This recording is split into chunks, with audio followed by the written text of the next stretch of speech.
Добрый вечер. А теперь о главном. Вчерашний митинг сторонников Садыра Джапарова в Бишкеке закончился для них позором и с обратным результатом. Если конечной их целью было оправдание Джапарова или его освобождение, то они такой результат максимально от себя отдалили. В митинге участвовали совершенно посторонние люди, которые и сами-то не очень понимали, почему там оказались. Кыргызский мой народ. Здесь работает патриотная система. Мы должны поднимать патриотную систему. Ошские, Джалалабадские, Баткенские, Иссыкульские, Нарынские. Все мы должны выступить против китайцев. Не отдадим наши земли. Вот по этой проблеме здесь проходит митинг. Потому что в Атбаше отдавали землю, строили завод. Поэтому здесь митинг.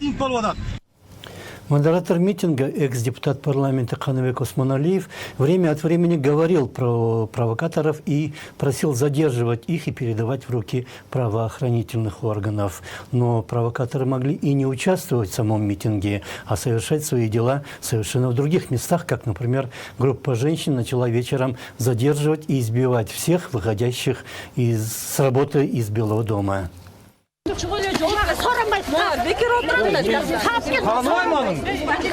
Почему не отвечаете? Я работаю в аппарате Джоорку Кенеша.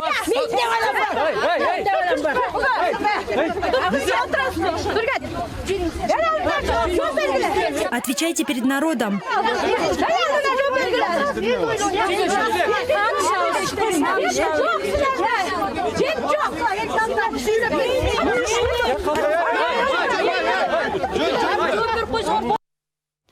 Доказательств того, что это были именно сторонники Садыра Джапарова, которые хотели именно его освобождения, наверное, нет. Это могут быть любые люди, готовые выйти побузить на площади под любым предлогом. И ведь никто не может исключить и обратного, что эти провокаторы специально наняты кем-то, чтобы дискредитировать как самого Садыра Джапарова и его сторонников, так и саму идею митингов. Но есть факт, что сам Джапаров обращался к организаторам митинга в его поддержку с просьбой отменить его, чтобы избежать провокации и того результата, который на сегодня есть. И Канабек Осмоналиев, хотевший, наверное, совсем другого, задержан. В стране девальвирована не только политика, но и любые благие намерения. Их можно легко извращать и переиначивать, потому что ничего святого ни для кого не осталось. Факт и то, что и сторонники Джапарова тоже особым миролюбием никогда не отличались.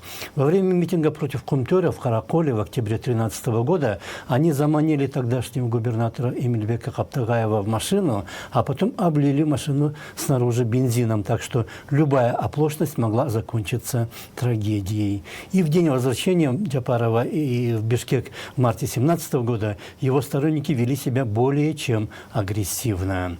Сам факт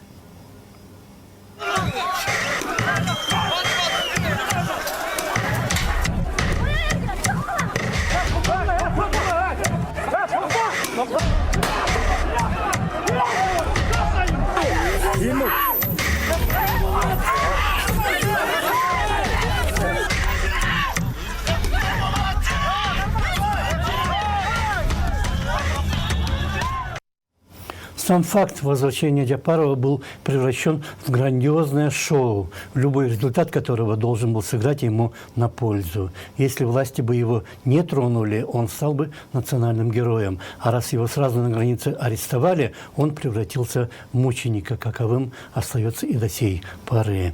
Никто не отрицает, что власти и суды ведут себя в его отношении некрасиво, но ответные буйства не улучшают их имидж.